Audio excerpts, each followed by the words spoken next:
Hi friends, good morning. Welcome to my channel.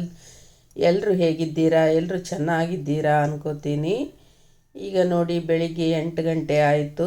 Rangoli ಎಲ್ಲ ಹಾಕಿ ಈಗ ಚಹಾ ಮಾಡೋಣ ಅಂತ ಬಂದಿದ್ದೀನಿ. ನೋಡಿ, ಯಾರೆಲ್ಲ ನನ್ನ ಯೂಟ್ಯೂಬ್ ಚಾನಲ್ ನೋಡ್ತಾ ಇದ್ದೀರಾ, ದಯವಿಟ್ಟು ವಿಡಿಯೋನ ಎಲ್ಲೂ ಸ್ಕಿಪ್ ಮಾಡಬೇಡಿ, ಪೂರ್ತಿಯಾಗಿ ನೋಡಿ. ಹಾಗೆ ಹೊಸಬರಾಗಿದ್ದರೆ ಸಬ್ಸ್ಕ್ರೈಬ್ ಮಾಡಿಕೊಂಡು ವಿಡಿಯೋನ ಪೂರ್ತಿಯಾಗಿ ನೋಡಿ.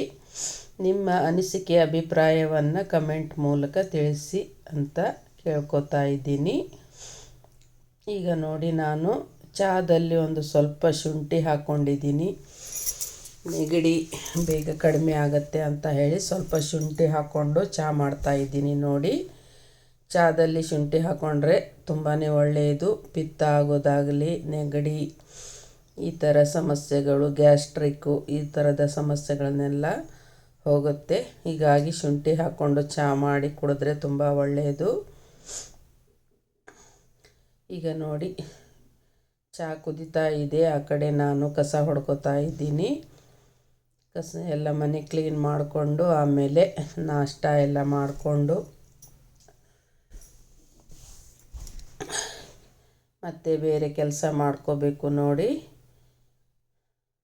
ಒಂದೊಂದೇ ಕೆಲಸ ಅಂದರೆ ತುಂಬ ಕೆಲಸಗಳಿರುತ್ತೆ. ನೋಡಿ, ಮನೆ ಅಂದಮೇಲೆ ಎಲ್ಲ ಥರ ಕೆಲಸಗಳು ಇರುತ್ತೆ. ಒಂದು ಮಾಡಲಿಲ್ಲ ಅಂದರೂ ನಡೆಯೋದಿಲ್ಲ, ಎಲ್ಲನೂ ಮಾಡ್ಕೋಬೇಕಾಗತ್ತೆ. ನೋಡಿ, ಈಗ ಚಹಾಕ್ಕೆ ಹಾಲು ಹಾಕೋತಾ ಇದ್ದೀನಿ. ನೋಡಿ,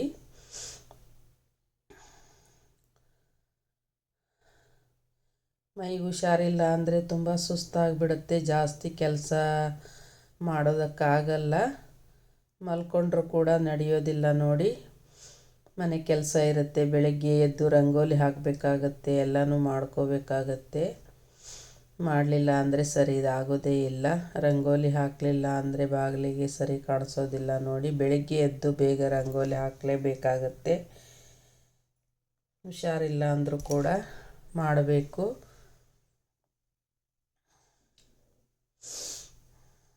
ಮಾತಾಡೋಕ್ಕೆ ಸುಸ್ತಾಗತ್ತೆ. ನೋಡಿ, ಹೀಗೆ ಸ್ವಲ್ಪ ದೋಸೆ ಹಿಟ್ಟು, ನಿನ್ನೆ ದೋಸೆ ಹಿಟ್ಟು ಇತ್ತು, ಹೀಗಾಗಿ ದೋಸೆ ಮಾಡ್ಕೋತಾ ಇದ್ದೀನಿ. ದೋಸೆ ಎಲ್ಲ ತಿಂದುಬಿಟ್ಟು ಆಮೇಲೆ ಮತ್ತೆ ಬೇರೆ ಕೆಲಸ. ನೋಡಿ, ಮನೆ ಕ್ಲೀನಿಂಗು ಅದು ಇದು ಅಂತ ಹೇಳಿ ನಿನ್ನೆ ನನಗೆ ಏನೂ ಮಾಡಲಿಕ್ಕೆ ಆಗಲಿಲ್ಲ. ಹೀಗಾಗಿ ಇವತ್ತೆಲ್ಲ ಕೆಲಸನೂ ಮಾಡ್ಕೋಬೇಕು.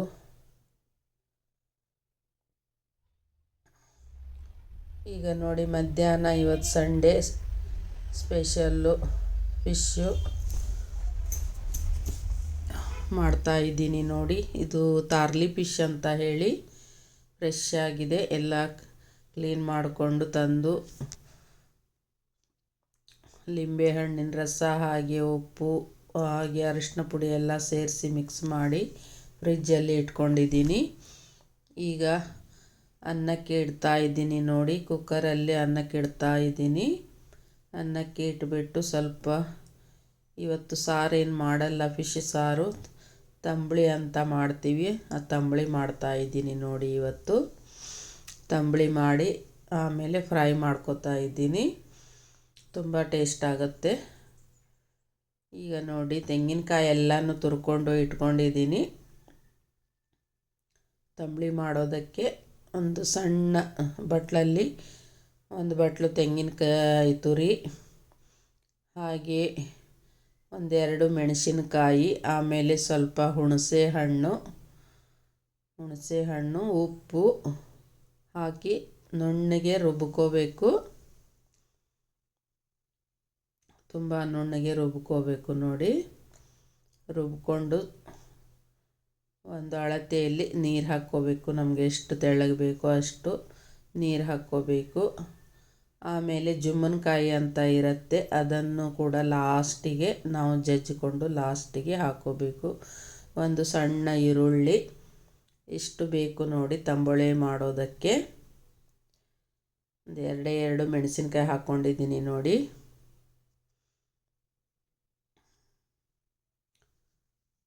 ಈಗ ಚೆನ್ನಾಗಿ ನುಣ್ಣಗೆ ರುಬ್ಕೋಬೇಕು. ರುಬ್ಬಿಕೊಂಡು ತಂಬುಳಿ ಮಾಡಿ ಆಮೇಲೆ ಫ್ರೈ ಮಾಡ್ತೀನಿ. ಫ್ರೈ ಮಾಡಿಕೊಂಡು ಊಟ ಮಾಡಬೇಕು ನೋಡಿ. ಕೆಲವರು ಶ್ರಾವಣ ಮಾಸದಲ್ಲಿ ತುಂಬ ಜನ ಫಿಶ್ಶು ನಾನ್ ವೆಜ್ ಏನೂ ತಿನ್ನಲ್ಲ. ಆದರೆ ನಾವು ಮೊದಲಿಂದ ಕೂಡ ನಾವು ನಾನ್ ವೆಜ್ ಬಿಟ್ಟಿಲ್ಲ. ನಮ್ಮ ಮನೆಗೆ ಗಂಡು ಮಕ್ಕಳಿಗೆ ನಾನ್ ವೆಜ್ ಇಲ್ಲದೆ ಊಟನೇ ಮಾಡ್ತಾ ಇರಲಿಲ್ಲ. ಹೀಗಾಗಿ ಅವರು ಬಿಡ್ತಾನೆ ಇರಲಿಲ್ಲ. ಹೀಗಾಗಿ ನಾವು ಪಾಲಿಸ್ತಾ ಇಲ್ಲ. ನಾನ್ ವೆಜ್ ಇಲ್ಲದೆ ಊಟನೇ ಮಾಡ್ತಿರಲಿಲ್ಲ. ಹೀಗಾಗಿ ಮತ್ತೆ ನಾವು ನಾನ್ ವೆಜ್ ತರಬೇಕಾಗತ್ತೆ. ಹೀಗಾಗಿ ನಾವು ಆ ಥರ ಪಾಲಿಸೋದಕ್ಕೆ ಹೋಗಿಲ್ಲ. ಕೆಲವರು ತುಂಬ ಜನ ಪಾಲಿಸ್ತಾರೆ. ನಮ್ಮ ಮನೆಯಲ್ಲೂ ಕೂಡ ನಮ್ಮ ರಿಲೇಷನಲ್ಲಿ ಎಲ್ಲ ಪಾಲಿಸ್ತಾರೆ. ಆದರೆ ನಾವು ಪಾಲಿಸ್ತಾ ಇಲ್ಲ. ಅವರವರ ಇಷ್ಟ ನೋಡಿ. ಮನೆಯಲ್ಲಿ ನಡೆಯೋದಿಲ್ಲ ಅಂದರೆ ಏನು ಮಾಡೋಕ್ಕಾಗಲ್ಲ, ಪಾಲಿಸೋದಕ್ಕಾಗಲ್ಲ, ತರಲೇಬೇಕಾಗತ್ತೆ ನೋಡಿ. ತಂಬಳಿ ರೆಡಿ ಆಯಿತು ನೋಡಿ. ರುಚಿ ರುಚಿಯಾದ ತಂಬಳಿ ರೆಡಿ ಆಯಿತು. ಈಗ ಫ್ರೈ ಮಾಡ್ಕೊಳ್ಳೋಣ. ಫ್ರೈ ಯಾವ ರೀತಿ ಮಾಡ್ತಾ ಇದ್ದೀನಿ ಅಂತ ನೋಡಿ. ಈಗ ಸಣ್ಣ ಬಾಂಬೆ ರವೆ ತಗೊಂಡು ಅದಕ್ಕೆ ಮೆಣಸಿನ ಪುಡಿ ತಗೋತಾ ಇದ್ದೀನಿ ನೋಡಿ. ಈಗ ಮೆಣಸಿನ ಪುಡಿ ಡಬ್ಬದಲ್ಲಿ ಹಾಕ್ಕೋತಾ ಇದ್ದೀನಿ. ಖಾಲಿಯಾಗಿತ್ತು, ಡಬ್ಬದಲ್ಲಿ ಹಾಕ್ಕೋತಾ ಇದ್ದೀನಿ ನೋಡಿ. ಹಾಕ್ಕೊಂಡು ಈಗ ಮೆಣಸಿನ ಪುಡಿನ ಒಂದು 2-3 ಚಮಚ ಹಾಕ್ಕೊಂಡಿದ್ದೀನಿ.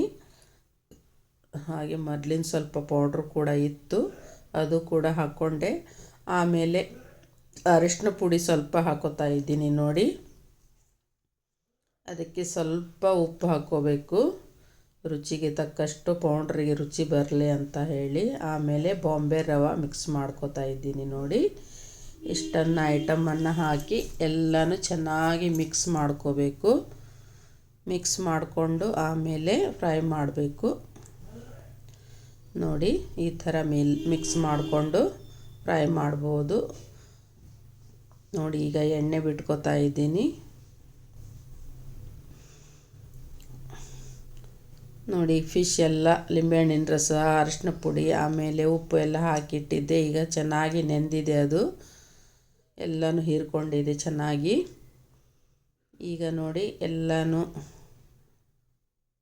ರೆಡಿ ಇರೋ ಪೌಡ್ರನ್ನ ಚೆನ್ನಾಗಿ ಹಚ್ಕೊಂಡು ನಾನು ಈಗ ಫ್ರೈ ಮಾಡ್ಕೋತಾ ಇದ್ದೀನಿ ನೋಡಿ. ಈ ರೀತಿ ಫ್ರೈ ಮಾಡಬೇಕು. ಇನ್ನೊಂದು ಥರನೂ ಕೂಡ ಫ್ರೈ ಮಾಡ್ತಾರೆ, ಆದರೆ ತಾರ್ಲಿ ಫಿಶ್ಗೆಲ್ಲ ಈ ಥರ ಮಾಡಿದ್ರೇ ಟೇಸ್ಟು ತುಂಬ ಚೆನ್ನಾಗಿ ಬರುತ್ತೆ. ಇನ್ನೊಂದು ಥರ ಬೆಳ್ಳುಳ್ಳಿ ಮತ್ತು ಶುಂಠಿ ಎಲ್ಲ ಹಾಕಿ, ಮೆಣಸಿನ್ಕಾಯಿ ಎಲ್ಲ ಹಾಕಿ ರುಬ್ಬಿಕೊಂಡು ಆ ಥರ ಒಂದು ಮಾಡ್ತಾರೆ. ಹುಣಸೆ ಹಣ್ಣು ಎಲ್ಲ ಹಾಕ್ಕೊಂಡು ರುಬ್ಬಿ ಆ ಥರ ಕೂಡ ಮಾಡ್ತಾರೆ. ಅದು ಒಂದು ಚೆನ್ನಾಗಿರುತ್ತೆ ಒಂಥರ. ಇದು ಕೂಡ ಚೆನ್ನಾಗಿರುತ್ತೆ. ನಮ್ಗೆ ಇದೇ ಥರ ಮಾಡಿ ಜಾಸ್ತಿ, ಇದೇ ಥರ ಮಾಡೋದು ಜಾಸ್ತಿ. ಈಗ ನೋಡಿ ಕರಿಬೇವು ಹಾಕ್ಕೋತಾ ಇದ್ದೀನಿ. ಕರಿಬೇವು ಹಾಕೋದ್ರಿಂದ ಏನಾಗುತ್ತೆ ಅಂದರೆ ಫಿಶ್ ವಾಸನೆ ಸ್ವಲ್ಪನೂ ಬರಲ್ಲ, ಕೆಟ್ಟ ವಾಸನೆ ಎಲ್ಲ ಹೋಗಿಬಿಡುತ್ತೆ. ಕರಿಬೇವಿನ ಘಮ ಘಮ ಪರಿಮಳ ಬರುತ್ತೆ. ಕರಿಬೇವು ಹಾಕೋದ್ರಿಂದ ತುಂಬ ಚೆನ್ನಾಗಿರುತ್ತೆ. ಫ್ರೈ ಮಾತ್ರ ನಂಬರ್ 1 ಆಗಿರುತ್ತೆ ನೋಡಿ. ಅಷ್ಟು ಚೆನ್ನಾಗಿರುತ್ತೆ ಕರಿಬೇವು ಫ್ರೈ ಮಾಡುವಾಗ ಹಾಕಿದರೆ. ಘಮ ಘಮ ಅಂತ ಪರಿಮಳ ಬರುತ್ತೆ. ಆಮೇಲೆ ಫಿಶ್ ಕೆಟ್ಟ ವಾಸನೆ ಎಲ್ಲ ಓಡಿ ಹೋಗುತ್ತೆ, ಸ್ವಲ್ಪನೂ ಬರೋದಿಲ್ಲ. ಈ ತಾರ್ಲಿ ಫಿಶ್ಶಿಗೆ ನೋಡಿ ವಾಸನೆ ಜಾಸ್ತಿ, ಆದರೆ ಆರೋಗ್ಯಕ್ಕೆ ತುಂಬ ಒಳ್ಳೆಯದಿದು ತಾರ್ಲಿ ಫಿಶ್ಶು. ಒಂಥರ ಟಾನಿಕ್ ಇದ್ದ ಹಾಗೆ. ಅದಕ್ಕೆ ಇದಕ್ಕೆ ವಾಸನೆ ಜಾಸ್ತಿ ಅಂತ ಹೇಳಿ ನಾನು ಕರಿಬೇವು ಹಾಕಿ ಫ್ರೈ ಮಾಡ್ತಾಯಿದ್ದೀನಿ. ತುಂಬ ಟೇಸ್ಟ್ ಆಗುತ್ತೆ. ಆಮೇಲೆ ಸ್ವಲ್ಪನೂ ವಾಸನೆ ಬರಲ್ಲ, ಘಮ ಘಮ ಅಂತ ಇರುತ್ತೆ. ಒಂದು ಸಲ ನೀವು ಈ ಥರ ಮಾಡಿ ನೋಡಿ, ತುಂಬ ಚೆನ್ನಾಗಿರುತ್ತೆ ನೋಡಿ. ನಿಮಗೆ ಎಣ್ಣೆ ಜಾಸ್ತಿ ಬೇಕಂದರೆ ಎಣ್ಣೆ ಜಾಸ್ತಿ ಹಾಕ್ಕೊಳ್ಳಿ. ನಾನು ಜಾಸ್ತಿ ಹಾಕ್ಕೊಂಡಿಲ್ಲ ಎಣ್ಣೆನ. ಕೆಲವರಿಗೆ ಎಣ್ಣೆ ಜಾಸ್ತಿ ಬೇಕು ಅಂಥವರು ಜಾಸ್ತಿ ಎಣ್ಣೆ ಹಾಕ್ಕೋಬೋದು. ಸಣ್ಣ ಉರಿಯಲ್ಲೇ ಫ್ರೈ ಮಾಡಬೇಕು. ದೊಡ್ಡ ಉರಿ ಆದರೆ ಸೀದು ಹೋಗಿಬಿಡುತ್ತೆ. ಸಣ್ಣ ಉರಿಯಲ್ಲಿ ಇಟ್ಕೊಂಡಿದ್ದೀನಿ ಫ್ರೈ ಆಗಲಿ ಅಂತ ಹೇಳಿ.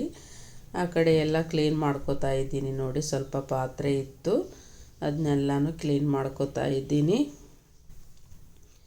ಅಷ್ಟರೊಳಗೆ ಒಂದು ಸೈಡ್ ಕರೆಕ್ಟಾಗಿ ಫ್ರೈ ಆಗುತ್ತೆ. ಆಮೇಲೆ ತಿರುವಿ ಹಾಕಿದರೆ ಇನ್ನೊಂದು ಸೈಡ್ ಫ್ರೈ ಆದರೆ ಆಯಿತು ನೋಡಿ. Fish fry. ಎಲ್ಲ ಕ್ಲೀನಿಂಗ್ ಮಾಡಿಕೊಂಡು ಎಲ್ಲ ನೆಲ ಎಲ್ಲ ಒರೆಸಿ ಬರ್ಶನ್ ಕಟ್ಟೆ ಎಲ್ಲ ಒರೆಸ್ಕೊಂಡು ಆಮೇಲೆ ಫ್ರೈ ಆದಮೇಲೆ ಬಿಸಿ ಬಿಸಿ ಫ್ರೈ ತೊಗೊಂಡು ಊಟ ಮಾಡಿದರೆ ತುಂಬ ರುಚಿಯಾಗುತ್ತೆ. ಬಾಯಿ ಕೆಟ್ಟಾಗಂತೂ ತುಂಬ ರುಚಿಯಾಗುತ್ತೆ ನೋಡಿ. ಈಗ ಎಲ್ಲ ತಿರುವಿ ಹಾಕಿದ್ದೀನಿ ನೋಡಿ. ಕರಿಬೇವಿನ ಎಲೆ ಒಳಗೆ ಫ್ರೈ ಆದರೆ ಅಂತೂ ಮಸ್ತ್ ಫ್ರೈ ಆಗುತ್ತೆ ನೋಡಿ. ನೀವು ಒಂದು ಸಲ ಈ ಥರ ಮಾಡಿ ನೋಡಬೇಕಾದ್ರೆ ಎಷ್ಟು ಚೆನ್ನಾಗಿ ಪರಿಮಳ ಬರುತ್ತೆ ನೋಡಿ. ಈಗ ಮತ್ತೆ ಸಣ್ಣ ಉರಿಯಲ್ಲಿ ಇಟ್ಕೊಂಡಿದ್ದೀನಿ. ಚೆನ್ನಾಗಿ ಬೇಯಬೇಕು, ಕ್ರಿಸ್ಪಿಯಾಗಿ ಬರಬೇಕು. ಯಾವಾಗಲೂ ಫ್ರೈ ಕ್ರಿಸ್ಪಿಯಾಗಿ ಬಂದ್ರೇ ರುಚಿ ಜಾಸ್ತಿ ನೋಡಿ. ಮೆತ್ತಗೆ ಆದರೆ ರುಚಿ ಬರಲ್ಲ, ಅಷ್ಟು ಟೇಸ್ಟ್ ಅನಿಸಲ್ಲ. ಕ್ರಿಸ್ಪಿ ಆದರೆ ಟೇಸ್ಟ್ ಬರುತ್ತೆ. ಸಣ್ಣ ಉರಿಯಲ್ಲಿ ತುಂಬ ಒಂದು ಸ್ವಲ್ಪ ಜಾಸ್ತಿ ಹೊತ್ತು ಇದ್ದರೆ ಕ್ರಿಸ್ಪಿಯಾಗಿ ಬಂದು ಚೆನ್ನಾಗಿರುತ್ತೆ ನೋಡಿ. ಫ್ರೈ ಆಗ್ತಾ ಬಂತು. ಈಗ ಅಷ್ಟರೊಳಗೆ ನನ್ನ ಪಾತ್ರೆ ಕೂಡ ತೊಳೆದಾಗತ್ತೆ. ಆಮೇಲೆ ಊಟ ಮಾಡೋದು ನೋಡಿ. ಇವತ್ತಿನ ಈ ವಿಡಿಯೋ ನಿಮಗೆ ಹೇಗೆ ಅನ್ನಿಸ್ತು? ನಿಮ್ಮ ಅನಿಸಿಕೆ ಅಭಿಪ್ರಾಯವನ್ನು ಕಮೆಂಟ್ ಮೂಲಕ ತಿಳಿಸಿ. ಹಾಗೆ ಎಲ್ಲರೂ ನನಗೆ ಸಪೋರ್ಟ್ ಮಾಡಿ, ನಾನು ಕೂಡ ನಿಮಗೆ ಸಪೋರ್ಟ್ ಮಾಡ್ತೀನಿ. ಮತ್ತು ಒಳ್ಳೊಳ್ಳೆ ವಿಡಿಯೋಗಳನ್ನು ಹಾಕೋದಕ್ಕೆ ಪ್ರಯತ್ನ ಪಡ್ತಾ ಇರ್ತೀನಿ. ಅದಕ್ಕೆ ನಿಮ್ಮ ಸಪೋರ್ಟು ತುಂಬಾ ಅವಶ್ಯಕ. ಏನೇ ನಮ್ಮ ತಪ್ಪಿದ್ರೂ ಕೂಡ ನೀವು ನಮಗೆ ತಿಳಿಸ್ಬೋದು ಕಮೆಂಟ್ ಮೂಲಕ. ನೀವು ತಿಳಿಸೋದ್ರಿಂದ ನಾವು ಆ ತಪ್ಪು ಮತ್ತೆ ಮಾಡದೆ ಒಳ್ಳೆಯ ವಿಡಿಯೋಗಳನ್ನು ಹಾಕೋದಕ್ಕೆ ಒಂದು ಸ್ಫೂರ್ತಿ ಆಗುತ್ತೆ. ದಯವಿಟ್ಟು ಎಲ್ಲರೂ ಕಮೆಂಟ್ ಮಾಡಿ. ಏನೇ ಮಿಸ್ಟೇಕ್ ಇದ್ದರೂ ನೀವು ಕಮೆಂಟಲ್ಲಿ ತಿಳಿಸಿ, ಈ ಥರ ತಪ್ಪಾಗಿದೆ ಅಂತ ಹೇಳಿ. ಕಮೆಂಟ್ ಹಾಕದೇ ಇರಬೇಡಿ ದಯವಿಟ್ಟು. ಹಾಗೆ ಒಂದು ಲೈಕನ್ನು ಕೊಡೋದನ್ನು ಯಾವುದೇ ಕಾರಣಕ್ಕೂ ಮರಿಬೇಡಿ. ನೀವು ಲೈಕ್ ಕೊಡೋದ್ರಿಂದ ನಮ್ಮ ಚಾನೆಲ್ ಮತ್ತೊಬ್ಬರಿಗೆ ರೀಚ್ ಆಗುತ್ತೆ. ರೀಚ್ ಆದರೆ ನಮಗೊಂದು ಹೆಲ್ಪ್ ಆಗುತ್ತೆ ನೋಡಿ. ಎಲ್ಲರೂ ಸಪೋರ್ಟ್ ಮಾಡಿ ಅಂತ ಹೇಳ್ತಾ ಇವತ್ತಿನ ಈ ವಿಡಿಯೋನ ಇಲ್ಲಿಗೆ ಮುಗಿಸ್ತಾ ಇದ್ದೀನಿ. ಫಿಶ್ ಎಲ್ಲ ಫ್ರೈ ಆಗಿದೆ ನೋಡಿ, ಈ ಥರ ಬಂದಿದೆ. ಈಗ ಬಿಸಿ ಬಿಸಿ ಫಿಶ್ ಫ್ರೈಯಲ್ಲಿ ಊಟ ಮಾಡೋಣ. ಮತ್ತೆ ಸಿಗೋಣ ನಾಳಿನ ವಿಡಿಯೋದೊಂದಿಗೆ. ನಮಸ್ಕಾರ.